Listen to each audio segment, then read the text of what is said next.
And salutations, humans and carbon-based life forms. This is your favorite Russian bot. We're here with my favorite Russian propagandist, Manila Chan. For those of you who do not know, Manila Chan is a veteran international journalist. She is the founder of Slanted Media. She's also the host of Chan's Mouth Live here on Rumble. So, Manila, say hello to everybody. Howdy, everybody. So, I just have a question. So, I have a question for you. Why does Google hate you? Is it just Google? just I mean, it's hard to keep track anymore, but but Google's definitely up there on the list. I mean, everyone knows that YouTube is the arbiter of truth when it comes to yes. American political discourse. And I saw on your Twitter page where they decided to just, after they demonetized you, they decided to go through and nuke almost all of your videos. So my question is to you, Manila, why do you hate America? Because, I mean, you obviously do, since YouTube is nuking all of your stuff. Well, yes, it's very un-American to tell the hard truths, I think.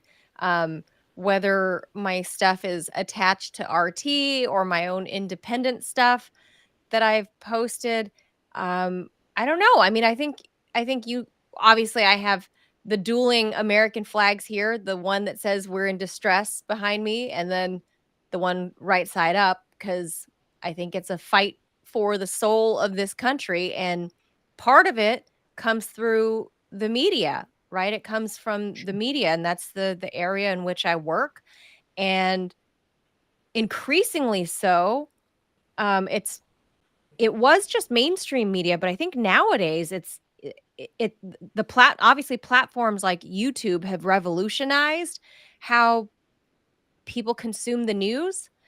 And because of that, they had to kind of put a stranglehold on that too, because, I started out my career in mainstream media, but that was easy to control. You just get all the big corporations and donors, like, these philanthropic donors like Bill Gates, to donate millions of dollars to your corporation that owns these channels, like the CBS's, ABC's, stuff like that, CNN.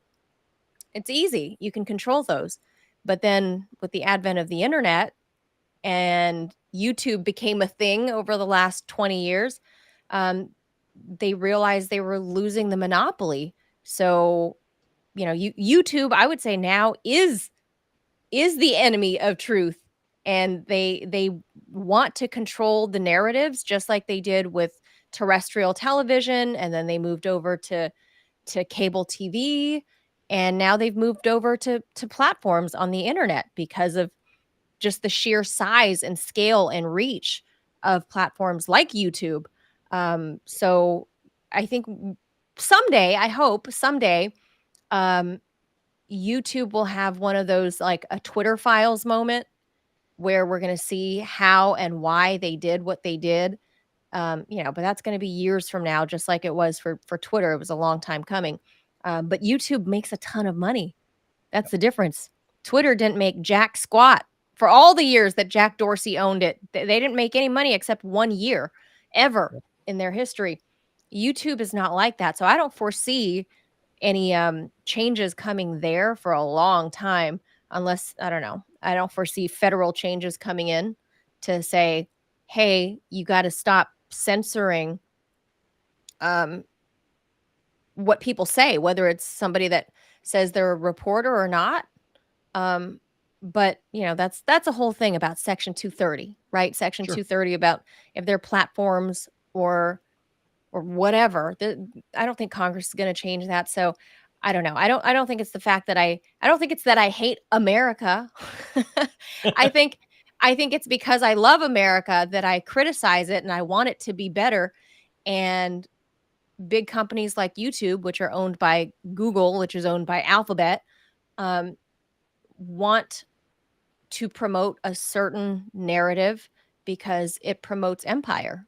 And that's how they want it to stay. Just like in the old days of the late 1900s, the 1980s, the 1990s, right? The last turn of that century, they controlled that. And now they control this. So Rumble's probably, the last free place that you can you can do and see video that is honest. Yeah, I completely agree, and I was just that was a tongue in cheek comment, of course. No, I And know, one but no, and one that's of the the things truth. that 100%, because I mean, that's the narrative, right? Is that if you go against what the regime says, you hate America. Which the funny thing is, you're a first generation American. I mean, you're living the American dream. I mean, you grew up a lot like I did with nothing, and now you're an international journalist. I mean, you have got there. You have made the dream come true. And for me, it's so funny because you, as the child of immigrants, who your family has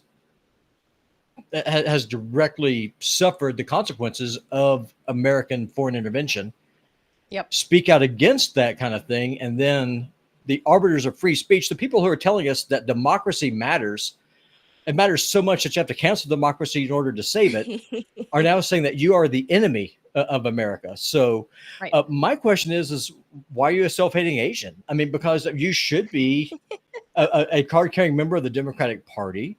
Oh, But like I mean, that. Okay. yes, of course. I mean, you should be out. You should be celebrating Kamala Harris right now because I mean, Oh, she's half she Asian. well, yeah, and also, I mean, isn't she a first generation American too? So she, like you, is living the dream. That's So, true. That's so I mean, true. what Well, Robbie, I is don't the know. pulse Hold on. in Hold DC? on, PutinBot. Hold on, Okay, PutinBot. I don't think she's just like me because it was never my dream to incarcerate poor minority people to get notches on my belt so I can climb in my career. but that's how you get money, though. That's where you went wrong. You're trying to do things honestly. I mean, she's using the power of the state to get rich, whereas you're actually building a company. Well, in many regards, if I was probably unethical, I would probably say, you know what? Good on Kamala Harris. She came from, these immigrant in South Asian Indian parents or mom and Jamaican immigrant dad, and she's born in Oakland and she pulled herself up by her bootstrap. If I believed all of that and that would be enough for me to support her, then sure, on paper, it sounds great. Yeah, Sounds great on paper, yeah. but how did she get where she got? By Well, on her throwing knees tons for and one tons thing. of people, well, tons of people under the bus. I think people that, I mean, remember, I'm from California and she was our Sure, AG. And I was growing up. I became a young adult at the time that woman was cutting her teeth in Sacramento as the AG. And she was a supporter of the three strikes law, which so many people find unconstitutional. So many people are behind bars still. People, you know, family of a lot of my friends, because again, I don't come from a lot of means. I come from sure, a community that is very blue collar and working class. Not a highly educated community where I'm from. So a lot of the people that I grew up with, their family members were directly impacted by Kamala Harris's policies at the time that she was AG, when she was an aspiring, up and coming politician, as it were. sure. So, it's kind of hard for me to look at her objectively when I've seen the fallout of the consequences of what she pursued in California in the early 2000s. And that's not to be forgotten, especially now that she, thinks she's going to become POTUS. I don't think she is, but I think that was going to be your next question is I don't think she is. Do you think that the Democrats are going to contest her at the convention? Like, will they try to skip her, or are they using her as a sacrificial lamb because they've pretty much threw off this election? A little bit of both. I don't think those things are mutually exclusive. I think she's a little bit of a sacrificial lamb and sort of the heir apparent, but it doesn't mean you don't kill off your kid like in the movie The Good Son with Macaulay Culkin and Elijah Wood. Doesn't mean you don't kill off your own. But for the time being, she's the heir apparent, so she's going to have to ascend to the would be throne. But at the same time, they're the powers that be, like Nancy Pelosi just a few hours ago, came out publicly and finally said that she supported Kamala Harris's ascendancy to the nomination. Um, unfortunately, unfortunately for Queen Nancy, we call her Queen Nancy, but she's not really actually a queen. And she has to understand that while she's the puppet master of that party, you cannot subvert the will of some 14 or 15 million people who voted for Joe Biden in that limited primary that they had, because let's face it, they didn't really have a primary, so it was only, the facade of a democratically elected Biden anyway. But he ascended because they circumvented democracy. Sure. They didn't really hold primaries in many states. The DNC didn't. So, for them to try to pretend like Kamala Harris ascending to this seat isn't really her being anointed, it's just all a dog and pony show. Because at the end of the day, all the polls still show she's just as flat and unviable of a candidate against Trump as her, this is the current president, Biden. Her numbers aren't doing much better. She's very flat in the polls. I think only one NPR poll had her up over Trump by 1 point. One. Every Gotcha. other poll everywhere shows that she's down 2-3 points, sometimes 5 points. That's well beyond the margin of error. Bigger polls than an NPR poll, obviously. So I don't think she's a legit contender to go toe to toe with Donald Trump. But they got to pony somebody up, and she would be it. And if you don't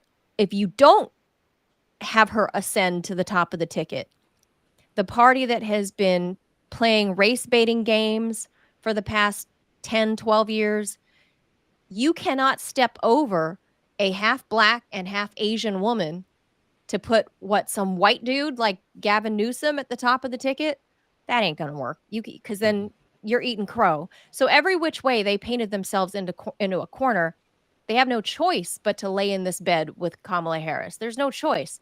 But I don't think at this point, I mean, we still got a little over 100 days. I don't foresee, wow, the rain's really coming down. Sorry, I got distracted because it's suddenly pouring. I don't foresee over the next 100 days that she is going to prevail. I mean, she's going to turn a corner, like a hard corner somehow, and come back from all these polls being behind outside of the margin of error to beat Donald Trump, who, I mean, let's face it, after he narrowly escaped the jaws of death before live TV cameras, I don't know how you beat that. Sure. I mean, that fist raise was epic. I mean, that's like the flag waving at Iwo Jima or something. I mean, that's up there. But you mentioned that Nancy's not the queen of the Democratic Party. If she is, then who is? Is it Michelle Obama? I mean, between the two, she is. So she is the queen. Nancy Pelosi is the queen within the party for sure. But she forgets that it's only within her party. Nancy is not the queen of America. Nancy Pelosi likes to probably think she is. Make no mistake, that lady is hands down, bar none, the most powerful person in Washington, D.C. It is not Joe Biden. It is Nancy Pelosi. That lady is Queen Bee. And I mean, she's 84 years old herself. I don't know who she's going to pass the torch to, but that lady is definitely the Queen Bee. If she picks you, then you're next up to bat. But again, her ability to anoint somebody is limited by the fact that we're supposed to be living in a democracy. So how does she pretend to not be the Queen Bee, even though she's actually the Queen Bee? That's the hard part for Nancy Pelosi. Gotcha. Okay. Nope. I can see that. So here's another question for you. The reason I'm asking this is because politics is your wheelhouse. You're right there in DC. And I mean, your background's really similar to mine. So 2 quick questions. One, if you go on Twitter, before my computer crashed, actually I had to say, I had pulled up. I wish I still had it, but I lost it. I can't find it. That picture of Kamala Harris wearing a policeman's uniform, side by side, was showing Trump as a felon to his mugshot with Kamala Harris. So this is from the party of defund the police, with cop Kamala Harris, who's responsible for putting thousands of people in jail for smoking pot, which she laughed about doing herself on TV. How's that going to play with the black community? I mean, because if the numbers are to be believed, Trump's numbers are soaring, especially black men who are Yes. ditching the Democrats. So how is that going to work? I mean, how do you square that particular circle? So are these black voters now white supremacists? Or, I mean, how does this work? I have not seen that photo, but the juxtaposition, I get what they're trying to say. I get what they're trying to say. I get it. But I don't think, I think the whole idea behind Kamala Harris ascending is that like you said, Joe Biden lost.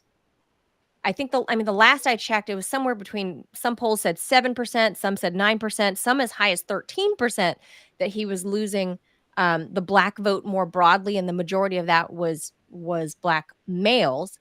And I don't think it's any coincidence that the exact inverse was true for Donald Trump. He picked up the exact, I mean, the last time I checked the exact numbers, I had seen 7% minus 7% black male voters, Joe Biden, and exactly the inverse, plus 7% for Donald Trump among likely male black voters. That's not a coincidence. And from what I understand, the numbers have only ticked up since Donald Trump survived that assassination attempt, because there's a lot of people like 50 Cent and Lil Wayne and a lot of these rappers are literally verbalizing and vocalizing their support for Donald Trump, because, and they're citing things. This is not me citing it. This is a lot of rappers, and even nobody, little local rappers from wherever that I've seen on social media. These guys are all vocalizing their newfound appreciation of Donald Trump, because they view him as, you know, fighting against the man. And in this case, the man being Kamala Harris in a cop costume. I'm trying to find that picture. I can't find it anymore. But there, I mean, to your point, it's pretty accurate why at least some in at least people that consume rap music, it is becoming, it's a trope now. It's a thing where, like I said, like big names, it could be 50 Cent, it could be Lil Wayne, or it could be these little nobody guys that I've never heard of, that have probably really never put out, an album. But these local rappers are promoting Donald Trump because they view him as being victimized by the system. They view him as, I mean, here's this old, filthy, rich, white billionaire from New York City. Right. And suddenly, black communities of color all over the place that are working class or poverty line are somehow identifying with him, because they view him as being pursued by the man. And now he's a convicted felon, and now he's gotten shot at and survived. So he's like the political Tupac. Well, up until that last one in Las Vegas, but that's a different question. 50 Cent, same thing. Got shot several times, survived, right? That happened to Pac before, but until that last one. But no, R.I.P. Pac. So you don't think he's coming back? We love Pac. Tupac coming back, yes. I mean, I don't know. I mean, Johnny Cash is my go-to, so apologies. It's just so weird because, I mean, Tulsi Gabbard, I did find this. During the 2016 debate, Tulsi Gabbard destroyed Harris before they even got to Iowa. Like I know. Before it got to California. She killed her on live TV. I mean, it was bad. And so they're going to try and run this woman against Trump, who's like the ultimate troll. I mean, what is she going to try to run on? White suburban women who are pissed off because they can't murder babies anymore? I mean, is that really all they have? Well, what they have now is Kamala Harris still. I mean, yes, they're going to pander to the white suburban women, even though they're putting out this multiracial woman of color, and underscore woman. And yeah, I think that she's gonna for the next 100 days, we're gonna see a campaign based around around identity politics, identity skin color, identity genitalia, identity whatever, but it's going to be all identity politics because that's really all she has. It's my understanding right now that even though she had to know that this was brewing and that this was coming, she and her well, I don't even know what to call the vice president's office because we have the Oval Office for the president, but we'll call it the Square Office because I'm sure it ain't oval. The second office, the Square Office, really had no plan in action, which is what is perhaps more disturbing, is that they seem like they're going to put forth everything that Joe Biden was campaigning on and nothing new except they're putting, a light brown face in front of it and, a person with a different genitalia from Joe Biden, we think. So Does Ketanji Jackson Brown know that Kamala is a woman? that I don't know. She's not a biologist, so I mean, She's a judge. Excuse me. How would they know? They didn't major in the sciences. Yeah, who the hell knows? I don't know.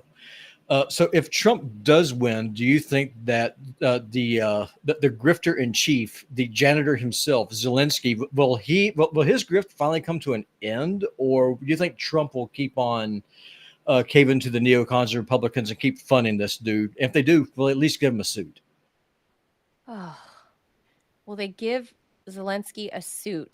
I don't know. I think the wife, first of all, his wife probably does all the shopping and spending all that money buying houses like in Milan and stuff and shopping over there as well. But I mean, if he goes to Paris or something, sparing him a suit. I mean, can they just give him a suit so before his wife is able? They could just give him one. They could just give him one, but I don't know if they make suits that small. So Putin's he's a pretty wee short little man. Maybe that's a secret. Maybe I have to order a suit from Russia. Well, he doesn't want to do that. Well, I don't know. I don't know if Putin's not that small, by the way. Zelensky, from what I can tell, because I've been in the same room, obviously, and next to many of the members of Congress that he has stood up next to and taken pictures with. So I know my size myself next to XYZ congressman. And from what I can tell, he's my size. He's about Zelensky 5'6". Yeah. Zelensky he's about my size. Because Nancy Pelosi is just a hair smaller than me, curvy, but very voluptuous lady. Yeah. But height-wise, she's just a hair smaller than me. So I know Zelensky standing next to her he's about my size. So I think Vladimir Putin's a little bit taller than him, but he's definitely bigger in stature. So suit-wise, I think it's a little easier to shop when you've got a little more, meat on your bones like Vladimir Putin does. But anyway, I think, and maybe I'm projecting my hopes here, but I think the only hope of seeing the Ukraine war come to an end anytime soon is by putting Orange Man back in the Oval Office. I think there's already a lot of chatter from the Ukrainian side about how Zelensky wants desperately to talk with Donald Trump already now. No, I bet he does. Right now, since the RNC, it's unclear at this point. I'm hearing a lot of buzzing around that, but it's unclear if he has yet taken a call from him. But it's my understanding that Volodymyr Zelensky is really trying to get invited to Mar-a-Lago, is my understanding. If Trump does that, he's a bigger dummy than I think he is. And I think that Trump is I think he's a political autistic child. So if he does that, I mean, that's just the epitome of dumb. But maybe I'm being too harsh. Maybe I'm being too generous. No, you know what? No. I think he's got a pretty good grasp on what's happening there, and he doesn't want to see the war continue. And with JD Vance as the VP pick, who has made clear that he is a combat veteran, JD Vance is. Sure. So I think when you add somebody like that onto your ticket, and if he, for God knows what reason, if he becomes the final bird chirping in that orange ear, the one that isn't shot off, then, then he might have some influence on ending that war. If that was already Donald Trump's take on it, then you add in JD Vance, and then you add in that we don't have Jared and Ivanka playing in this administration. Thank Instead, God. you got Don Jr. and I think Eric is dabbling a little bit, but I think you're getting a lot of Don Jr. Influence in this one. Yep. And he was the one that influenced the JD Vance pick. You know, for as flawed as everybody is, I guess the JD Vance pick is probably the best of that batch of the names on the short list. But it was my understanding that Don Jr. was not into Little Marco or Ted Cruz or any of those. It was Vance per Don Jr. And I think Dad listened. Good. So I think if there is going to be a light of hope to see a sooner end to Ukraine, I think it has to be through Orange Man, because it ain't going to happen with Harris. That's for damn sure. Do you think that Vivek Ramaswamy has a chance of being appointed the head of the FBI? Because either him there or as the AG, I would love to see that man go there with the express mission of burning it down. I would love to see that. Well, Vivek went to Yale Law School with JD Vance and his wife. Yeah, they were classmates. So, yeah, and I heard rumors that he dated Vance's wife in college. I don't know if that's true. But they all know each other. The youngest boy's named Vivek. I mean, who knows? Stranger things have happened. Yeah. Well, so who knows? I don't know. Well, who knows? But I will say all of them are lawyers. So they all, they all have their JD. They're all lawyers. But then Vivek went on to, like be a biotech guy, right? Like, but not on the scientific side of it. He was on the business end of it, Sure. So I don't know. I don't know if he would do FBI, because I don't think that's really his wheelhouse.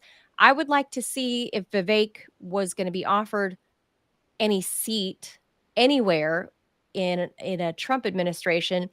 I would be interested to see him go maybe into the trade office. Maybe I think he's too junior level for Secretary of State. But I'd like to see Vivek play a role in not one of the higher ranking offices, but maybe something where he kind of knows. Gotcha. I don't know about the FBI though, law enforcement and stuff. I don't think that's exactly his wheelhouse. Maybe, I would like to see Kennedy. I would like to see Kennedy take over the CIA. That would be freaking awesome. Now, don't get me wrong. I'm not advocating for Vivek to go in to run something. I'm advocating for him to go into being an arsonist.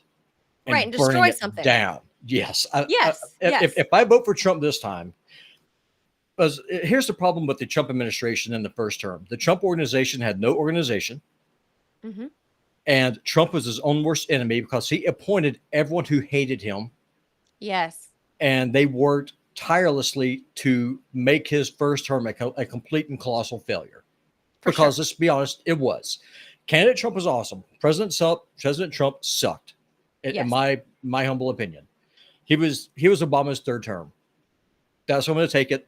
If those of you who are watching feel pissed off, go ahead and click that unfollow button. I don't care, but that's my opinion. Oh, I did, because he gave us gun control, and he did not go to Congress to do it. He pushed the ATF to do it. He went every kind of way that he could to try and push his agenda, such as it was. His instincts were right, but all you got to do is say, "Oh, Mr. Trump, you look so good today. I love your hair. Will you sign this piece of paper for me?" And something. Oh, okay. That sounds like a great idea. I'm going to do it. That's true. You appealed to his ego, and it's a done deal. Which is how Ivanka got everything she ever wanted from Daddy. Well, of course. Well, I'm hoping that getting his ear pierced made him realize just how much people hate him. And all you got to do is, I assume he has his Twitter account back. I know he's not tweeting, but maybe he's watching. Right. Go watch the people who were like Pompeo or Mike Pompeo, John Bolton, Mike all these people Pompeo. who had pointed before, just trash He talking him. invited They came back to the RNC. I was Yeah, really disappointed to see Nikki Haley and Pompeo. I'm glad he didn't bring back Bolton, but come on, get Pompeo out of there. Get Nikki Haley out of there. They are the swamp. They will of do course. everything to undermine him. So, I hope he was just being nice because he survived an assassination attempt, that he's like, all right, let me let these bastards on the stage for 5 minutes each, Yeah. and then, I don't know, I don't see any benefit to his future administration if he brings those people back in. He's going to be a lame No. duck. He has every opportunity. He's not going to be able to run again, let's face it. So if he wins this last time, he has the ability to burn it all down with Yeah. basically no consequence to him, because he has no political fallout from this. He's Yeah. Well, done. This is it. yeah, I know. Yeah, and I know that you have to go soon. And I'm just to say this before I let you go. And I appreciate you coming on. I study history a lot, and one of my favorite presidents was Andrew Jackson. For all of his baggage, but the thing that he did great, Congress hated him. So it's very similar to where Trump is now. Jackson could not get anyone appointed for his cabinet. Congress wouldn't, they wouldn't approve they wouldn't approve it. So he had what was called the kitchen cabinet. He just invited his close circle of friends in. They met over dinner. That was his cabinet. I look it up. It's called the kitchen cabinet. Unofficial And cabinet. it was his unofficial cabinet. They would come over for dinner. He would invite them over to the White House. They would talk, and those were his advisors. And it was people who were mostly of working class means who came up like what he did. They grew up on the frontier. They hated the aristocracy in Virginia and Massachusetts. They were the working men of the time, and they were the ones that for example, advocated that Jackson not sign the charter for the Bank of the United States. The original bank, the precursor to the Fed, Andrew Jackson killed it, and he did it with the advice of his kitchen cabinet. So I'm hoping what Trump does, if Congress says we're not going to approve anybody that you do, Trump says fine, piss off, I don't care, kiss my orange ass, and I will invite Vivek, J.D. Vance, Ron Paul, maybe Rand, a few other people. Just we'll have dinner every Wednesday night, Right? And that's gonna be my cabinet. I don't care if I have official cabinets filled. I want Trump to go in with the arsonist mentality and burn DC down, gut it. You can't reform it. I'm a conservative. Right. There's nothing in DC to conserve. You have to be radical and progressive with your blowtorch. Go in there and burn it down. That's what I want to have. Well, so it's kind of like gangrene, right? Like or when you get frostbite. Like, I get that you try to keep nursing those toes. You keep trying to nurse those toes back to health. But at some point, you got to realize that those toes are dead. That frostbite went through and through. You're just going to have to chop off the foot. You just before gangrene sets in and it creeps up your leg and then it's in your torso, just chop it off. So at this point, I don't know. There's no turning back in this swamp. I'm not necessarily a Trump supporter. I don't hate the guy. But I think if I'm very anti-establishment, I think anyone that follows me knows that. I think if anybody has the chance, that's why YouTube loves you. Yes, it's this guy. It's not because I love Donald Trump or that I support him per se. It's the exact and precise position that the orange man is in. He's 78 years old. He's about to turn 79. If he were to take office, he'd be turning 79 shortly thereafter. So let's call it 79. He would be in his second term, so he's term limited. He's a multi-billionaire as it is. He's got a legacy every which way he has it for his family. There is nobody in a better position to say, FTW, burn it all down. Let's just start this mother from scratch. Than this guy. They're really, I mean, he really has no need for any political loyalty after this. Once he gets into the White House, There is nobody in a better position than Donald Trump to do anything he wants, literally Yep. anything he wants.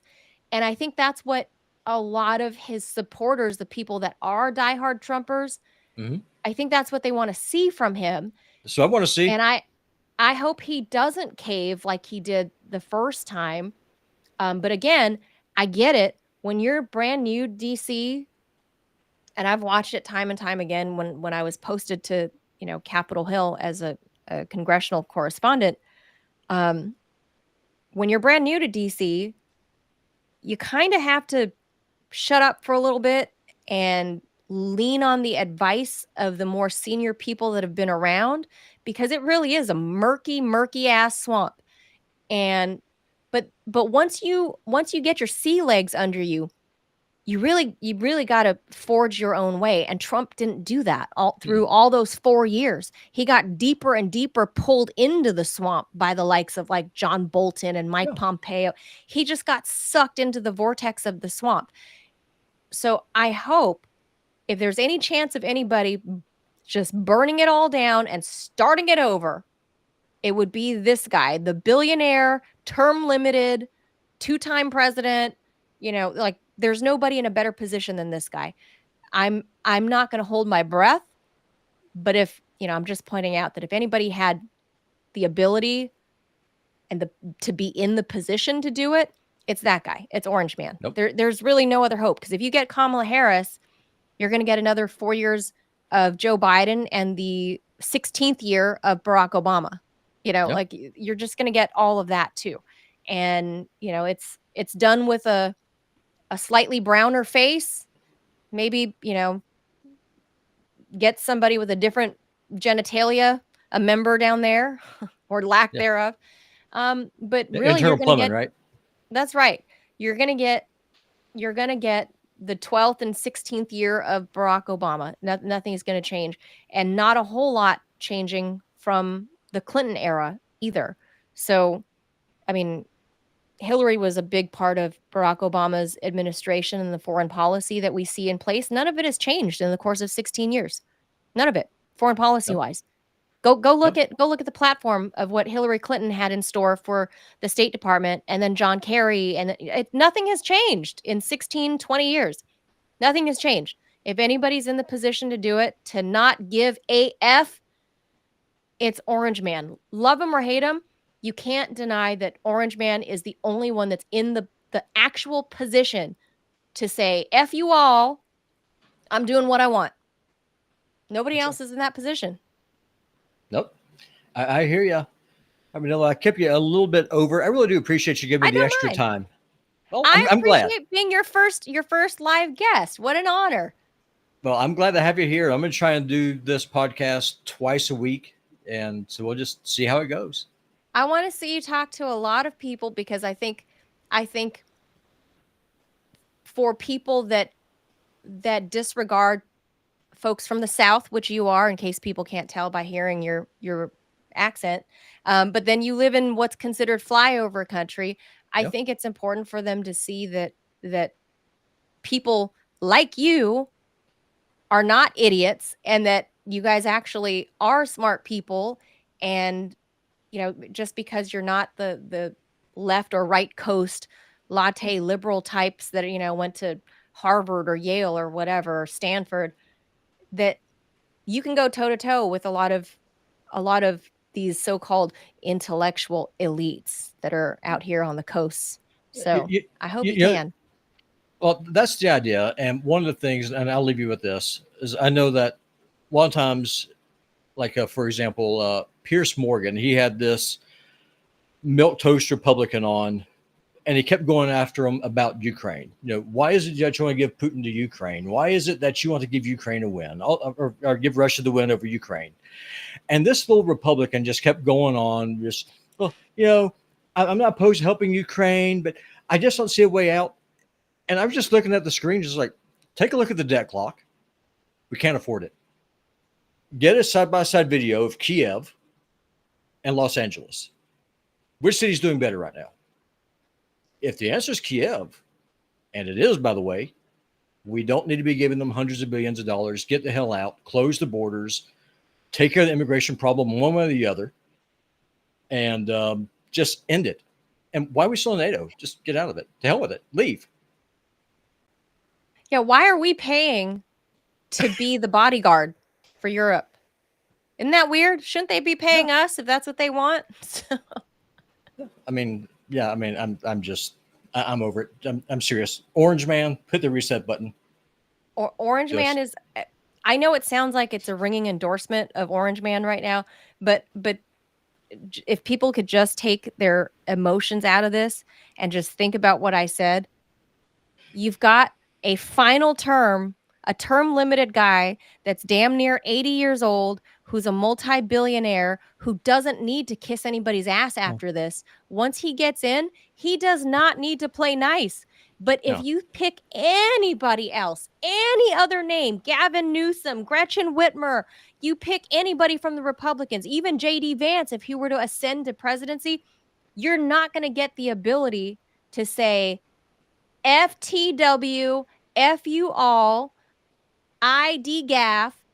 Trump is the only one that can do that because he's old, he's term limited, and he's already rich as hell. So he doesn't need to care about anybody or anything once he gets into that White House. So if there's any last best hope to burn it all down, you pick the guy that is on the way out anyways, is a multi-billionaire, and is term limited. He's a lame duck going in.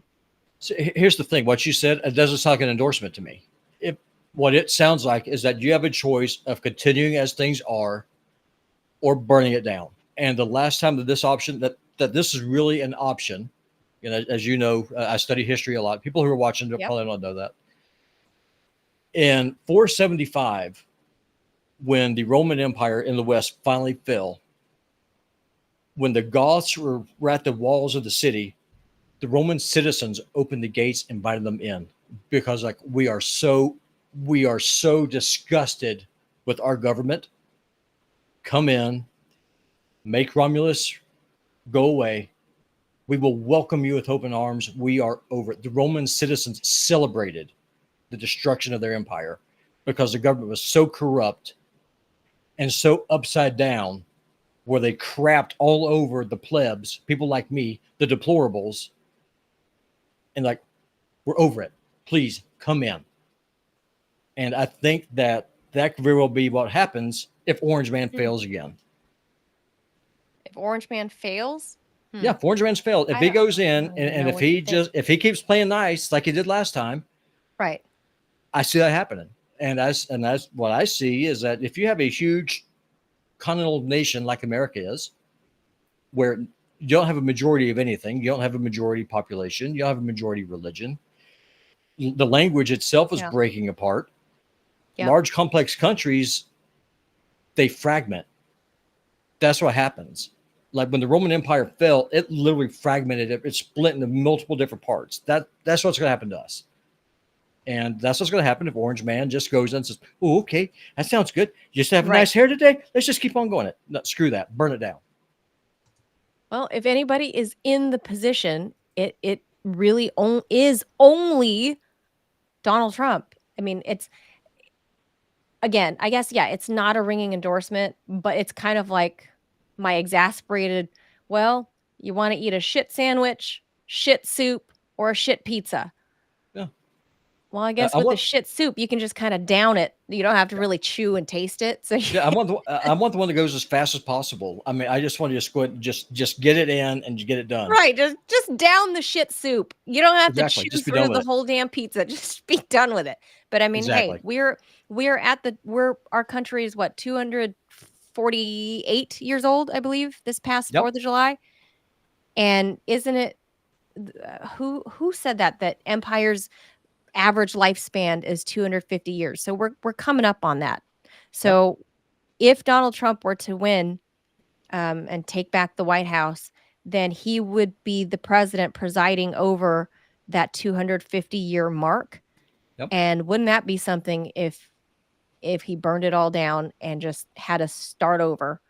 If Trump goes in, if he governs like Andrew Jackson minus the Trail of Tears, you've got a chance. But if he goes in and if he tries to be like a James Buchanan, it's all over. We don't have a whole lot of choices, PBG. Nope. My vote's for the flamethrower. Burn it down. Get rid of the termites. Well, at this point, there's no saving that foot. That's all I can say. Yep, I agree. That's it. I think chop it off before the whole limb has to go.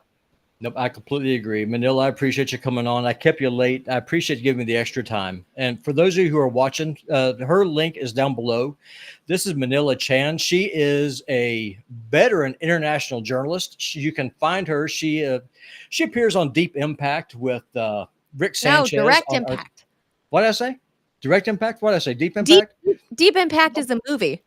Listen, I already told y'all I'm spreading misinformation. Quit correcting me.